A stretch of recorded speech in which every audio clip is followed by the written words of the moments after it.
So lovely good evening and welcome to Camnet Television Main News. My name is Jeffrey Ziambo. Our top stories in the news tonight: NDC to sue Registrar of Societies. Delayed electricity connections irk LUSAKA residents. Zambians urged to unite beyond politics. And in international news, Sudan's General AL-BURHAN says army stepping back from government. And in sports news, the Copper Queens intensified their training ahead of Wednesday's encounter against Tunisia.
Hello once again, another news in detail.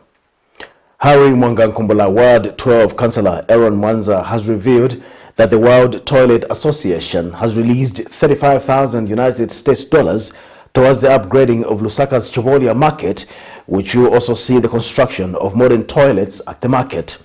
In an interview, Mr. Mwanza says upgrading of this market is expected to be done in 1 month's time, ahead of the World Sanitation Conference expected to be held in November this year. Camnet TV recently carried a story where traders at the market have been expressing concern over their health, as the market only has one functional local authority toilet to cater for over 1,000 people. The situation at the market has been a health hazard due to this, exposing traders to diseases such as diarrhea. As per the organization, they have come on board. Then they have been funded by the funders about $35,000 to construct a modern market, and these works will start in the next 1 to 2 months. The monies are already secured, they're there. So now what we're trying to do is to promote what sanitation in our area, starting with Chivolia. As you can see, there's some issues. And for now, we are just issues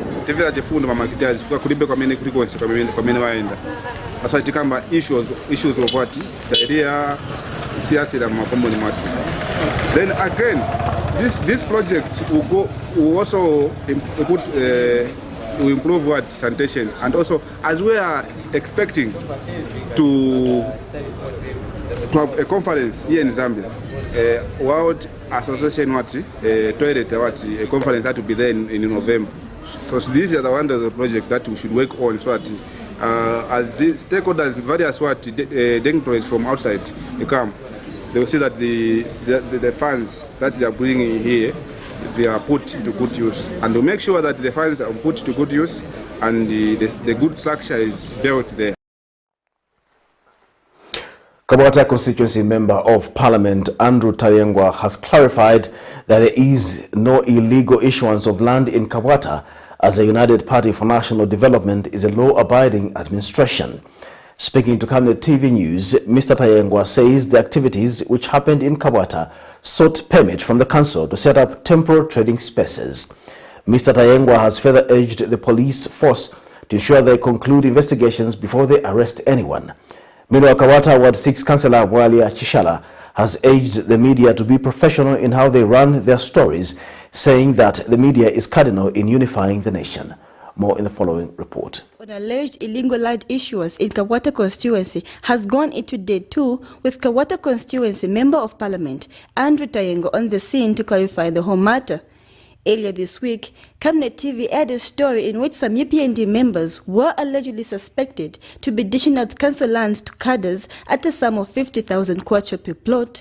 The allegations, which Mr. Tayengo has described as false, stating that all activities that have so far taken place has been with the full knowledge of the LUSAKA City Council, adding that they are yet to conclude negotiations with ZESCO, who has since allowed them to set up temporary structures 5 meters away from the electricity poles. Past, when we were in the opposition, even now, we are law-abiding citizens. And that's the reason why even our people here, together with the residents of Kawata Ward, they decided to make an application through the council, and the council is actually in the process of responding to the temporary permit that they have requested. They also wrote a letter to ZESCO, and ZESCO advised if you are able to find a space that is 15 or 16 meters away from the pylons, then you are good to go. And Mr. Tayengo has further said he is aware of some unscrupulous people who intend to occupy the said land using deceptive means, saying that the law will visit them. This issue, there's a history, this land, there's a history. I'm told that some PF guys did apply, and I've seen a site plan that has been flying around, okay, people wanting to get some plots here, okay, illegally. Okay, and we're not going to allow that, because I know and I'm aware that there's some certain individuals who have been working with the surveyor at Minister of Lands wanting to do wrong things. We're not going to allow that, and I know these personally, I know some of these surveyors who are at Minister of Lands, and we will not allow anyone to start demarcating land without the involvement of the area councillor. And Chileje Ward 8 Councillor Ruben Mwenya says it is unfair that police was quick to arrest people without concluding investigations. Opposite Lewanikamo, in those power lines across the Lewanikamo, go to Kamwala, go to Soweto, people are trading under the power lines. Yes. Want to find out who is giving them the authority. So, you journalists, don't just report things because it's UP and what. Go and do an investigative report. Go to Lewanikamo, opposite Lewanikamo. There are people trading under the power lines there. Yes. Find out on our behalf who has given them the authority. The example is here. There's a neighbor there. There's a neighbor there. Find out from us who has given them the authority. Meanwhile, Kawata Ward 6 Councillor Bola Chishala has urged the media to uphold professionalism in their reports. The journalists, that we need to be professional in the way we conduct ourselves. The article that was written by Movie TV is very unfortunate, and I would like to challenge them that if they can come on the ground and provide that proof, as they stated, to say that land was being demarcated here and it was being sold at 50,000 kwacha, that is a very, very big lie. And as journalists, we should be responsible, because whatever it is that we are going to report, people will react. And the reaction yesterday was very bad. Messi Chanika reporting for Camnet TV News in Lusaka. A family of Lusaka West Township has lamented the slow pace of electricity connection by the country's power utility company ZESCO, stating that they have not yet been connected since 2018, despite making the full payment of 2,800 kwacha. In an interview, Ms. Bernadette Manda, who is the house owner, explains that this has been negatively impacting her school-going children as they cannot study at night. Minister of Energy, Mr. Peter Kapala, recently revealed that ZESCO has a connection backlog of over 60,000 from 2016 owing to the subsidies in connection fees, which were this year scrapped off as they are making operations for the power utility company unsustainable. Zambia has a goal of ensuring easy access to clean and affordable energy for all by 2030 and only has 8 years to achieve this mandate. More in this report. Access to energy is key to lifting people out of poverty, as it provides easy access to economic activities. It is for this reason that Zambia in 2015 signed up to the Sustainable Development Goals, which are to be achieved by 2030, with goal number 7 aiming at ensuring easy access to clean, affordable, reliable, sustainable, and modern energy for all. Basic electricity connection, even in urban areas, is however still a challenge, despite only years remaining till 2030. A case in point is a family of Lusaka West in Mango Grove area who say they have not been connected since 2019 despite paying 2,800 kwacha for the service. Owner of the house, Ms. Bernadette Manda, has explained the challenges the family faces, including her school-going children. So, in a chairman, why swap a pan of Boroika Malite? The reason why Chairman Swafkiro Kuika Malite. Now, so can ban later. In a catching Kugura is good in the neck. Banakana can remember later. Nisha Chairman Soften remember later. Putin is good in the neck. So in India and Daulanga, if I news was this, but buy me any part, Bafuna Chan, Manamanga can go Verenga just because of my light. School, Manamanga engineering, Aliku CPU, I can go Buera Pampanyumba just because I'm a light. Pano Michani, my pipes here, Nike pipes, Pari in the boho. Nikan Wakuti, boho and excellence, my light and excellence. Because of lack of nani bazesko sofuna mtandiza katumbi yanga yaonongeka mafriji yaonongeka vintu varumana pana. Ms. Manda further says that only poles were set up at her house last year, adding that there has been no positive response from ZESCO after this development. The house owner feels that the current situation may have left room for illegalities, as some community members who only made payments in 2022 have already been connected, leaving those from as far back as 2019. Banani pempa ine kuti ni gumbe migodi yo shanga mo mapo. Ani mapozi ayo kuti tigumbe kuno kwatu kuno kulimiana. Nina gumba migodi yo inaba kufikirika na manzi futi. Again wanikumbisa futi. Ndipo mimi banani letera mapozi. After waibika mapozi yaja. Banuza ti ntambo tilibe sebazesko. Andiyeti mchiwazanga ntambo babaletera. Ichizichoka kuti. Pamene ine zinisoba kuti baniletere ine zisoba. Ani pamene tunapata enda kuli wa boss. Balakamba tiyai ntambo zinabwera yesterday. Ziliko material iliko. So miembekeze 3 days time basababu kuikira ni malaiti. But in a 9 decades until 3 months. So go kama light kuno. But this one news our boss kutinda boss ziliko. So in a chamene ndanda wala kuti why swakwera pano kuboro kama light. The Ministry of Energy, however, recently reviewed that there is a 60,000 connection backlog at ZESCO, as it has been subsidizing the connection fees, making its operations unsustainable. The subsidies were, however, earlier this year scrapped off, which saw connection fees now standing at over 6,000 kwacha from an average of 2,000 kwacha. It remains clear that the task for ZESCO remains huge if to offer access to clean energy for all by 2030 in the face of the huge backlog in electricity connections. Zipporah Mshala, Camnet News, Lusaka. Opposition National Democratic Congress Party President Savoy Imboela is scheduled to report Permanent Secretary in the Ministry of Home Affairs and the Registrar of Societies to the Anti-Corruption Commission. Addressing the media Tuesday, Ms. Imboela explains that the confusion in most political parties, among them the NDC, is a sponsored agenda by the Mr. Akafumba, who once led the NDC faction. She notes that the NDC faction, being led by Mr. George Situla, should not be tolerated because they have no constitutional right, hence rendering their alliance invalid. Ms. Imboela says the audio that circulated in January 2022 is a clear testament that Mr. Akafumba is interfering with the running of political parties in the country. More in this report. Earlier this year, an audio recording was leaked to the media by one of the privately owned television stations, allegedly involving Permanent Secretary in the Ministry of Home Affairs and Internal Security, Joseph Akafumba, and one of the senior officials from State House. In the audio, the duo was heard planning on destabilizing one of the opposition political parties, and 5 months down the line, no substantial response has been given towards the investigations instituted by the law enforcement agencies. With that said, the National Democratic Congress Party President Savoy Imboela has taken a step to report Mr. Akafumba and the Registrar of Societies to the Anti-Corruption Commission for allegedly interfering with the operations of the opposition parties in Zambia, among them the NDC, to which a faction was formed led by Mr. Akafumba, before his appointment.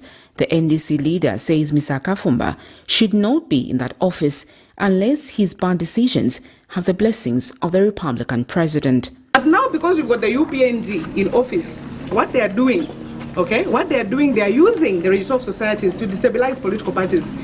And that is the reason also why they put Mr. Kafumba there as a PS. Exactly. You know? Because it should concern you as members of the public to say, why is this person that was behind this confusion doing certain things, you know? Why has he been put at the very ministry which is in charge of political parties in the country? Are you getting the point? And thank God that audio leaked for people to see exactly what you're talking about. Mr. Kafumba has not stopped there.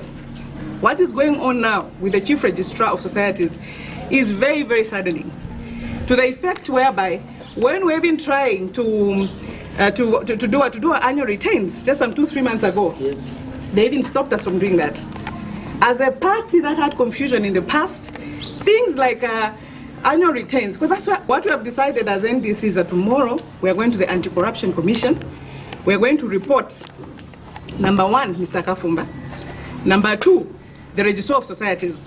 And apart from reporting them, for the Registrar of Societies, because she's an officer that is being given commands to do very illegal things. I was trying to look for a very good word. Because she's a person that is being given those commands to do those things, we are going to sue her in her personal capacity. Meanwhile, Ms. Imboila has accused the ruling party of failing to champion the gender agenda, especially after taking office. Straight to the president. There's a lot of sexual harassment in your party, Mr. President. Did you know that? A lot of sexual harassment. Some of us left UPND because of that. I've always said that. There's a lot of sexual harassment in that part. The same things that was happening in opposition, it has happened in government. There are people, Mr. President, right now, they have a room or rooms at Pamozi Hotel permanently. People that could not afford to buy suits, proper suits before elections, they've got permanent rooms at Pamozi Hotel where women have to pass through to get appointments. Do you know that, Mr. President? So when I say that UPND and your leadership, you don't respect women, that's what I mean. Sexual harassment in your organization is a clear indication of how you don't respect women. So, Mr. President, handle your people. And having been a member of the UPND, I'll tell you for a fact, if there's a decent man in this world, decent man, it's a church. That I can't even throw stones and say, no. If Sharon Kalimbula, Camnet News, Lusaka. A clergyman, Reverend Solomon Numbulo, has urged the church to be cautious towards receiving donations from political parties, stating that this clouds their objectivity when offering guidance on governance issues. In an interview, Reverend Numbulo says the clergy have an important role of uniting the country, hence the need for the church to be depoliticized and base its guidance on the Word of God. Meanwhile, in a separate interview, Republican Progressive Party, RPP, acting President Mr. Cassius Akapelwa says politicians should be able to offer sound advice to any party in government for national development and look beyond political divide. They were speaking in line with the Unity Day, which is celebrated on the 5th of July every year in Zambia. More in this report. Zambia is one of the African countries not only richly endowed in natural resources, boasting of over 72 ethnic groups, each one having a unique dialect. The motto of One Zambia, One Nation has been emphasized since the country got its independence in 1964, a call for unity. The story on the political scene has however been different over the years, with some political parties using tribal lines to gain political mileage. In the midst of the confusion, the church, among other players on the governance scene, has come on board, calling for unity. As the country commemorates Unity Day, which is celebrated on 5th July every year, a clergyman, Reverend Solomon Numbulo, has called for the church to be depoliticized if it's to offer objective checks and balances. In this vein, the clergyman has called on churches to be careful about receiving donations from politicians. And coming to donation, I know that during elections, our politicians visit our churches. I want to warn our fellow clergy that let us not be blinded, maybe by the donations, the gift that they bring in our churches, because the Bible says gift grants brands a man. So what I'm trying to say that the clergy should be aware if the politicians are coming to our church with donations which are attached with conditions, we should refuse such donation. But instead, let us accept these donations which are done at a goodwill, so that our churches maybe can develop. You know, in the Bible, there's a sort of Judas with a blood money. You know, we need to reject blood money, but we accept clean money. Meanwhile, Republican Progressive Party RPP acting president Mr. Kesha Sakapelwa has added his voice, stating that politicians should uphold the overall goal of development even as they practice politics. It's incumbent upon us Zambians to preserve it and guard it, because we're torchbearers of unity in this particular region, Africa and all. So I want to urge all the Zambians at this juncture that we should unite for us to foster development. And as we know that the President of this Republic has made those pronouncements in all the facets at which he finds themselves having those press briefings. So I think let's take a leaf from that. As we unite, I think we'll be able to see development at the end of the day. Zambia is celebrating Unity Day, which emphasizes on the country uniting in the midst of diversity. Zipporah Mshala, Camnet News, Lusaka. Movement for National Values and Principles MNVP founder Josek Kunda has called on President Hakainde Hichilema to call out injustices by law enforcement agencies on Zambian citizens regardless of political affiliation, in the spirit of upholding the rule of law in the country. In an interview with Camnet News, Mr. Kunda has cited the current case of former Patriotic Front Deputy Secretary General Mumbi Piri, who is allegedly being held in police detention in Mongo District for over 100 days now without being taken to the High Court for a murder charge. He notes that while the charge of murder is non-bailable according to the law, Ms. Piri should be allowed to be tried by the law so that she can either be convicted or acquitted. He has challenged the current administration to ensure that its commitment made upon ascending to office in August 2021 that no one will be allowed to spend more than 48 hours in custody without seeing the inside of a courtroom is upheld. The former PF Deputy Secretary General is currently detained in Mongo District along with former President Edgar Lungu's Baba Shebi Chilekwa in a murder charge of United Party for National Development UPND member Lawrence Banda, who was shot dead during the Kaoma Council by-elections in 2019. We are calling upon the President, His Excellency, to once again repeat his statements and emphasize to the legitimate institutions that they act on his instructions and they make sure that they promote oneness in the country. We do not want other camps in the country to be complaining that they are being agitated, they are being frightened, you know, they are being demonized and they are being persecuted. We don't want others to feel that way.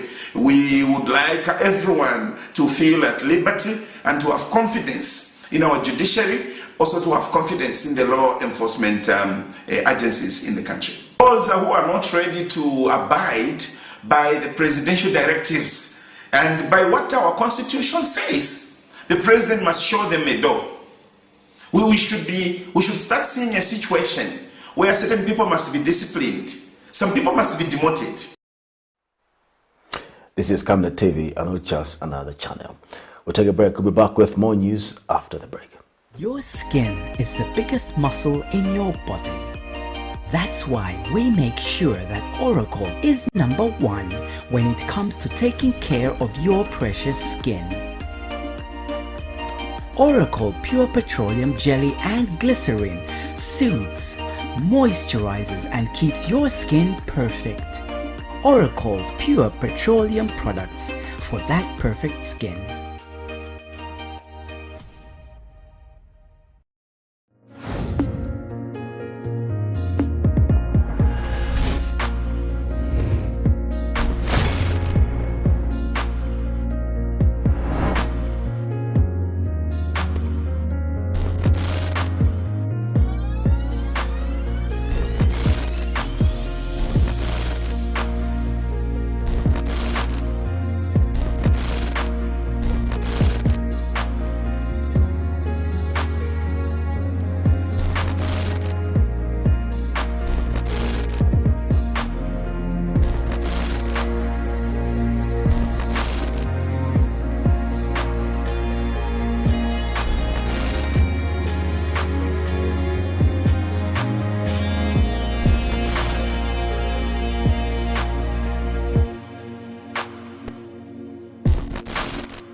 Welcome back.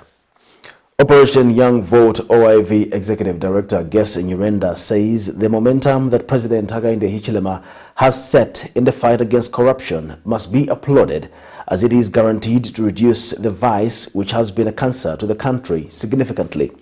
In an interview, Mr. Nyirenda, however, says the president should not be left to fight corruption alone, stating that there is need for citizens and organizations to rally behind him with full support on his journey against the vice.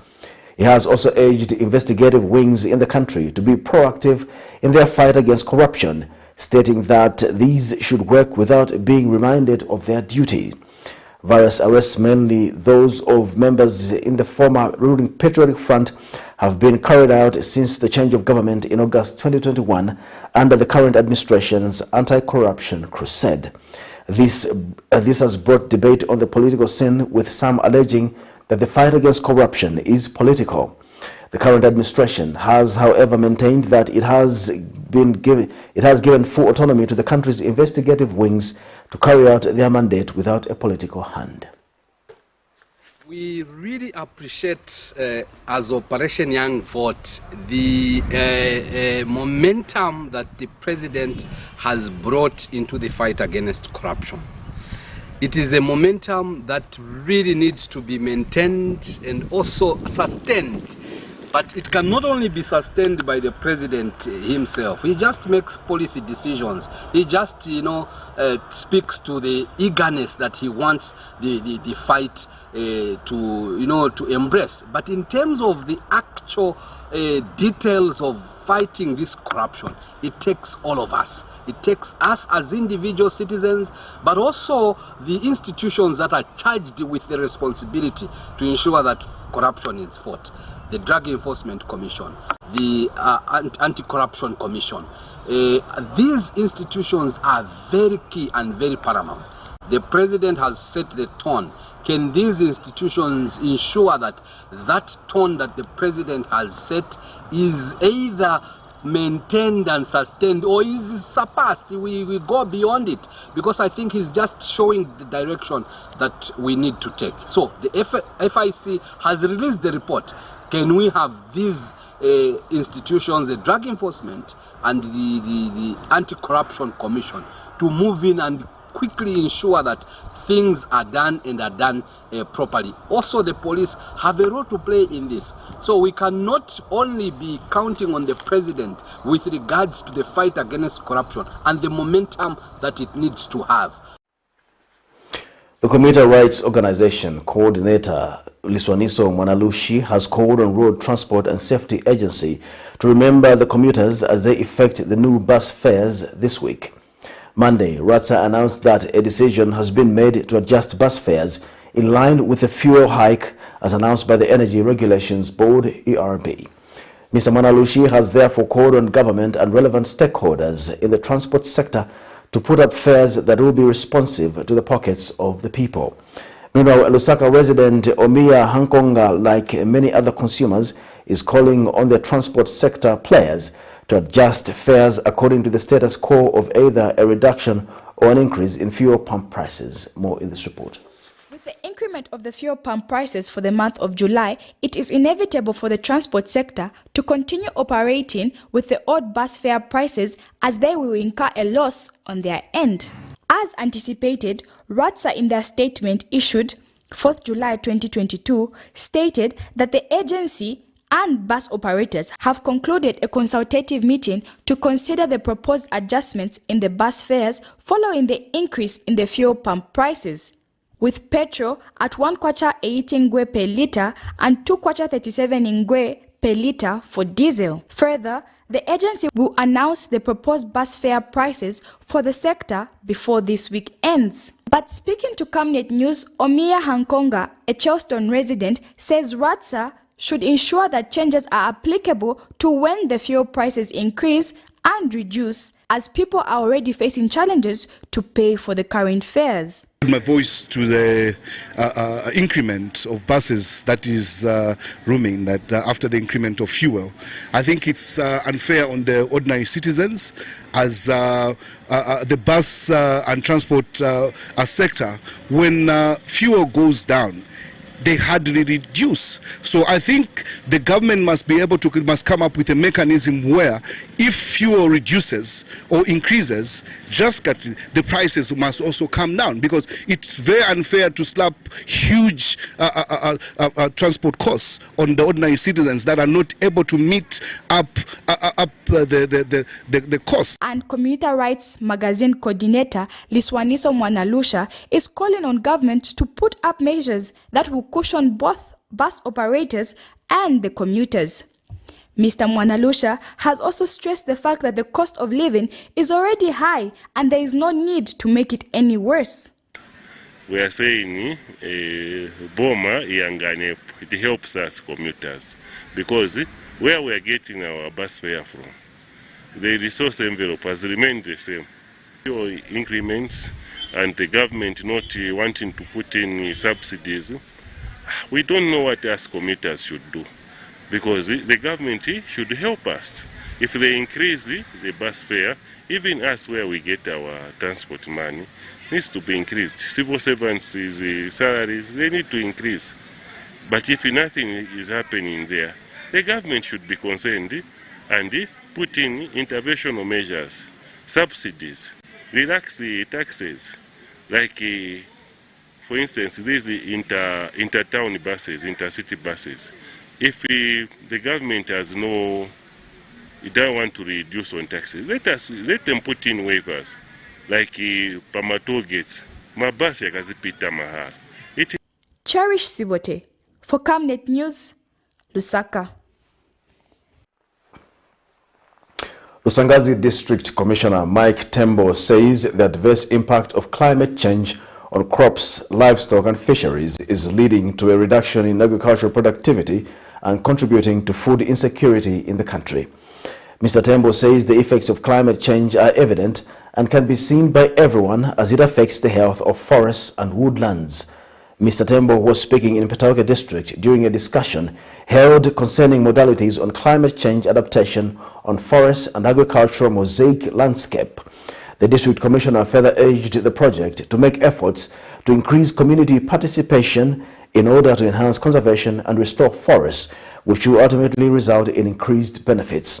And Worldwide Fund for Nature project manager Bisto Nimbewe says climate change still remains the greatest threat that needs quick intervention by all stakeholders. The Worldwide Fund for Nature, in conjunction with the Ministry of Green Economy and Environment through the Forest Department, is implementing a climate change adaptation in forest and agricultural mosaic landscape in eastern and western provinces at a total cost of $7,019,700 United States dollars. The effects of climate change are evident and can be seen by all of us in one way or the other. Adverse impacts of climate change on crops, livestock and fisheries are leading to a reduction in agricultural productivity, contributing to food insecurity and resulting in farmers expanding agriculture into woodlands and along riverbanks. To address these problems, the government, among other strategies, is promoting a participatory approach by working with local communities to set aside specific areas under sustainable forest management. In this regard, WWF has developed a strategic plan which runs from 2022 to 2026, which lays out an agenda for action to bring innovative solutions at the scale needed to harness the powerful opportunities of change and tackle key drivers threatening Zambia's ecological infrastructure in the areas of forests, wildlife, soils and water resources. So as FAO, we are so grateful that in Zambia, this is the first GEF project that FAO Zambia is involved in, but we hope to grow the GEF portfolio. And we are engaging actually with the GEF focal point testing, which is the Department of Environment, to see how results from this project can be upscaled and how other activities that we're implementing in other areas can be of use to the GEF portfolio in Zambia.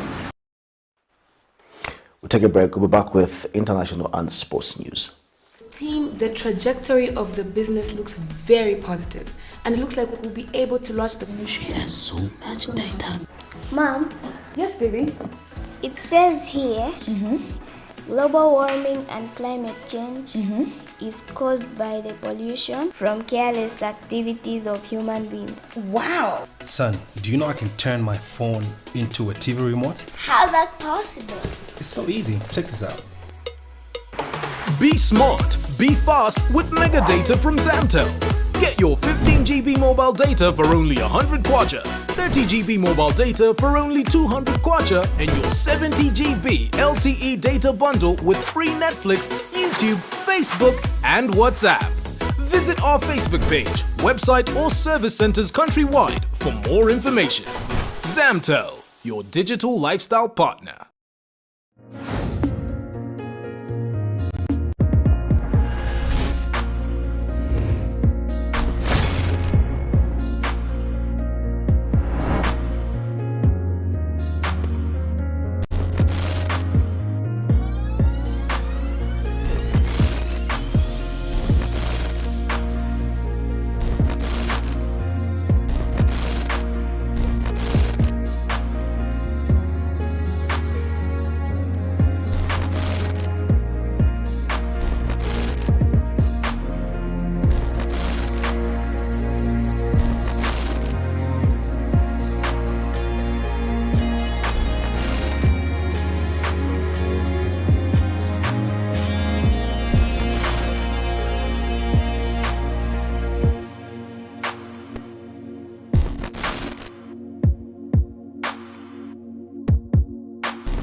Welcome back. Sudan's coup leader, General Abdel Fattah al-Burhan, has said the army will make way for a civilian government and will withdraw from ongoing political talks and also allow political and revolutionary groups to form a transitional government. The general's statement on Monday follows after a deadly week for Sudan's pro-democracy movement, as large-scale protests demanding an end to military rule have continued in the Khartoum area since Thursday. 9 people have been killed and at least 629 injured by security forces crackdown on the demonstrations, according to the Sudan's Doctors Committee, which has tracked protest casualties.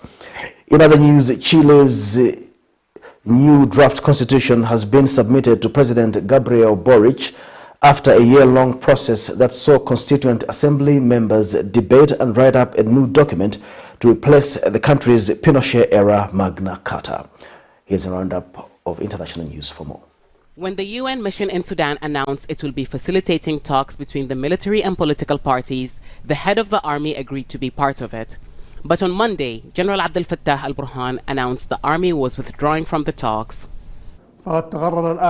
The military institution shall not take part in the current negotiations to give room to the political and revolutionary powers and other patriotic and societal parties to agree on a technocrat government from the civil community to undertake the affairs in the coming period of time. And I hope these forces will engage in genuine and serious dialogue to restore the unity of the people and steer the country away from any existential threats. The announcement came as hundreds of anti-military protesters staged sit-ins in various parts of the capital, Khartoum. For more than 7 months, they've been demanding the military hand over power to a civilian government and return to the barracks. We want to end the military rule, which has become a burden to the Sudanese since October. We want to show that most of us are against military rule, and we want a civilian leadership to achieve a democratic transition. This sit-in is our way of expressing these demands. This sit-in, now in its 4th day, is in front of a hospital where at least 1 protester was pronounced dead from protests on June 30th. 9 people were killed that day and hundreds injured when security forces used tear gas and live ammunition to disperse mass demonstrations. Those here are demanding the security forces be held accountable. If you look at the people here, what unites them are the deaths of those killed by security forces. We have their pictures everywhere here, and that is why the top demand is justice for those killed. Political parties who are part of the resistance to military rule should take note. Anything that does not include justice and accountability will not be accepted. More than 100 protesters have been killed in anti-military demonstrations since the military took power last year. The response of security forces to the mass protests on June 30th has resulted in not only 1 but 4 sit-ins in Khartoum. Protesters here say despite the repeated use of force, they will not end their sit-in until their demands are met. Chileans have been presented with a text of what some describe as the first constitution for the challenges of our current times. It's the first to be written with gender parity, and the first that prioritizes environmental protection and gender equality. And in a major shift from the current Pinochet-era constitution, the state must guarantee social rights, such as health, education, and welfare. Today, for the first time, thanks to the participation of citizens, gender parity and the inclusion of all the different ways of being considered a Chilean, we'll have a text that is truly democratic. The text defines Chile as a plurinational country that gives autonomy and more land rights to indigenous people who make up 12% of the population. It's controversial. The worst thing is that it divides rather than unites Chileans. It's not an inclusive text that invites all sectors of society, but instead leaves an important part out. The plurinational part that recognizes indigenous peoples ends up fragmenting us. Those who feel the most left out are conservatives who represent the private sector, which feels threatened by the shift away from Chile's staunch free market model. There's no question that this constitution was written by delegates with an unprecedented diversity of class, color, and ideology, and an underrepresentation of the traditional elite that has always dominated constitutional affairs. Now, does that make it better or worse? On that, the jury is still out. Accepting a copy of the new constitution, left-wing President Gabriel Boric reminded Chileans that they must accept or reject it. I'm here to call for a referendum on September 4th, because once again the people will have the last word. Those who support the new roadmap admit there's still room for improvement.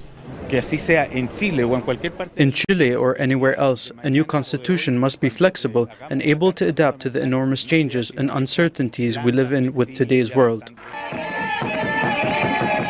The campaign is now on, as intense as any Chile has seen, to win the hearts and minds of the people. Lucia Newman, Al Jazeera, Santiago. It's now time for sports news.